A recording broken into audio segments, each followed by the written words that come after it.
La ira de Dios, el atributo del que casi nadie quiere hablar.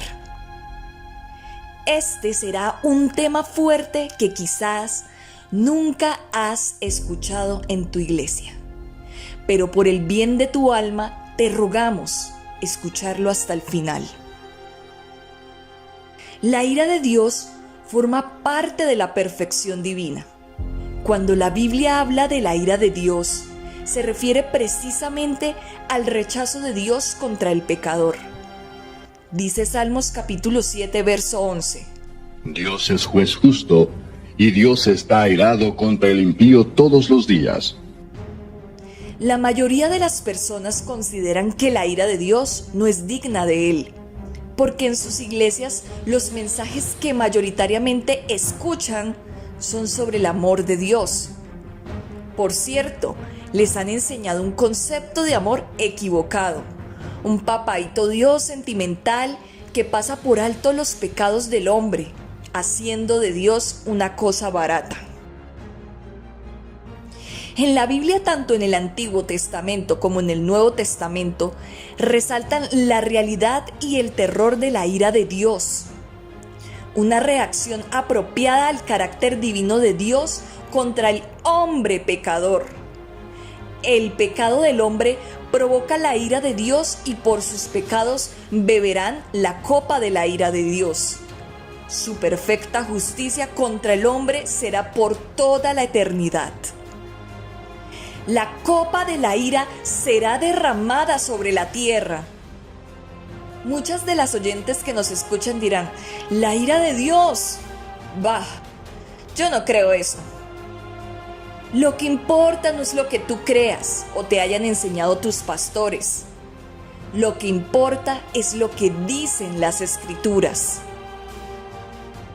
La justicia necesita ser derramada y la ira será por toda la eternidad en el infierno a causa de tus pecados.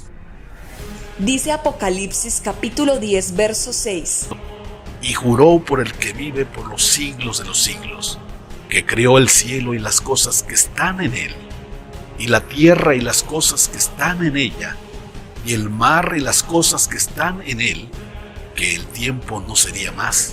Apocalipsis capítulo 6, verso 15 al 17 dice: Y los reyes de la tierra, y los grandes, los ricos, los capitanes, los poderosos, y todo siervo y todo libre, se escondieron en las cuevas y entre las peñas de los montes, y decían a los montes y a las peñas: caigan sobre nosotros, y escóndanos del rostro de aquel que está sentado sobre el trono, y de la ira del Cordero, porque el gran día de su ira ha llegado, ¿y quién podrá sostenerse en pie? Te preguntarás, ¿para quién no será más el tiempo y quién es el merecedor de la ira de Dios según esos pasajes bíblicos? La respuesta es: son millones de personas a las que hace referencia a estos versos y abundan en las calles y en las congregaciones.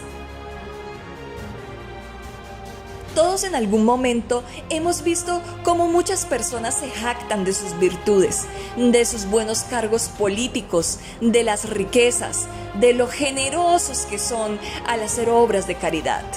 Otros hacen mercadería con la fe y algunos por ahí tienen el descaro de burlarse de aquel que ha renunciado al negocio de la fe porque ya no vive en opulencia. Se glorían estos falsos pastores de su buena vida ahora, pero se olvidan que en sus propias Biblias están los versículos que acabamos de leer, y que Dios no se complace en la maldad y el malo no habitará junto a él. Dice Salmos capítulo 5, verso 4. Oh, cuán dulce es el pecado al hombre mientras peca. Pecado que devora y mata el alma de las personas, porque la paga del pecado es la muerte. Ante toda esta mala noticia tenemos una muy buena noticia: el Evangelio, la obra perfecta ejecutada en el Calvario. En la cruz, Jesús ocupó tu lugar y mi lugar. Él mismo llevó nuestros pecados sobre su cuerpo y Dios el Padre lo quebrantó. ¿Has leído ese pasaje de Isaías capítulo 53, verso 10? Fue Dios quien castigó su propio Hijo por nuestros pecados. Es la ira y la justicia de Dios que necesitaba ser derramada sobre alguien para salvarte a ti y salvarme a mí. Jesucristo tenía que ocupar tu lugar y mi lugar para sufrir el juzgamiento y la ira de Dios y así dejar la justicia divina satisfecha. Alguien tenía que cargar tu pecado y mi pecado y hacerse maldición.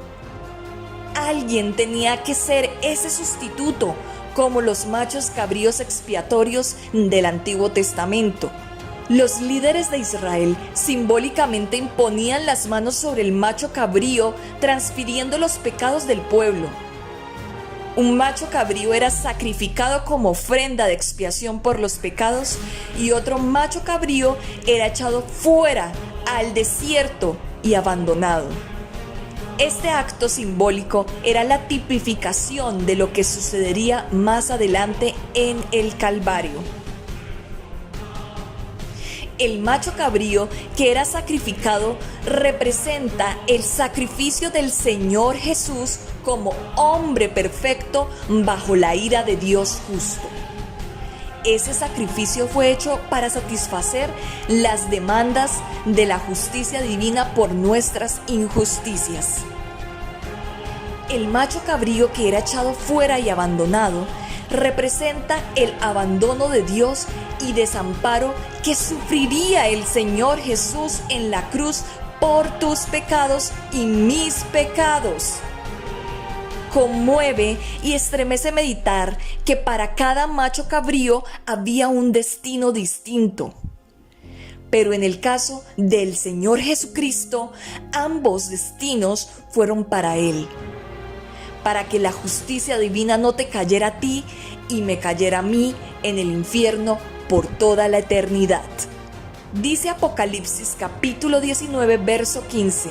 De su boca sale una espada afilada para herir con ella a las naciones. Las gobernará con cetro de hierro. Él exprime uvas en el lagar del furor de la ira del Dios Todopoderoso. La ira de Dios es demasiado justa y perfecta por nuestras acciones y por lo que somos.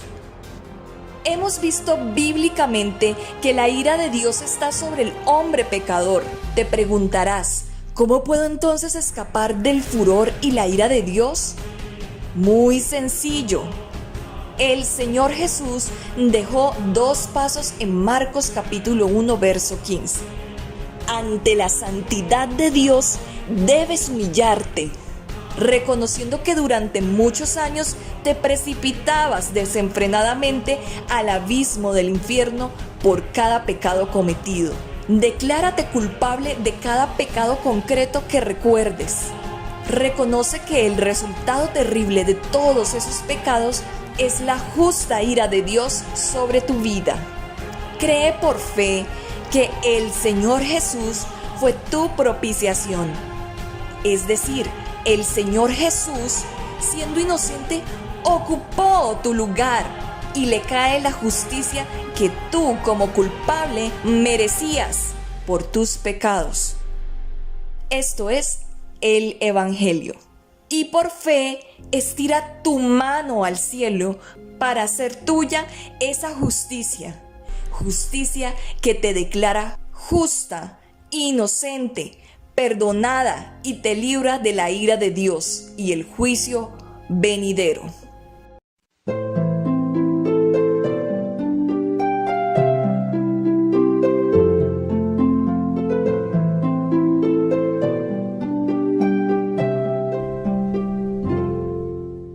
Mi corazón se postra delante de ti, Dios de dioses y Señor de señores, Dios grande, poderoso y temible, fuego consumidor.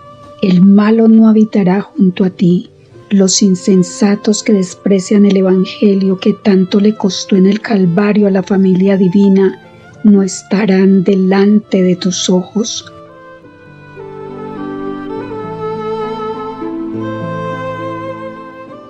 Aborreces a todos los que hacen lo malo.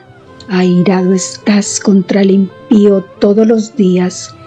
Tú eres juez justo, y la condenación será justa por la dureza de los corazones no arrepentidos, atesorando para ellos mismos ira, para el día de la ira y de la revelación del justo juicio de Dios.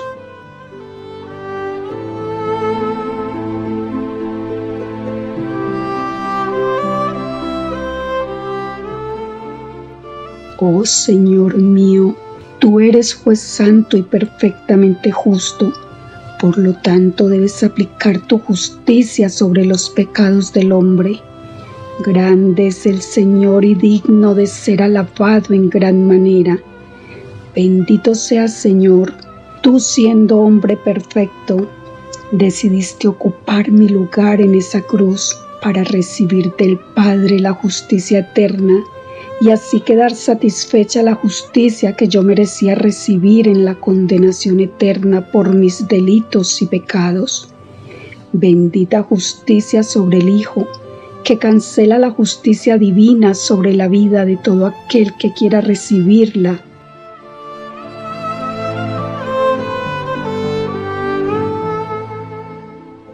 ¿Cómo despreciar tan grande salvación? Si por pura providencia divina oyeres hoy su voz, a través de esta oración, no endurezcas tu corazón. Reconoce cada delito que has cometido. Estira tu mano al cielo y aprópiate de esa justicia que le cayó al Señor Jesús, para que no te caiga a ti el día del justo juicio de Dios. Amén y amén. Aleluya.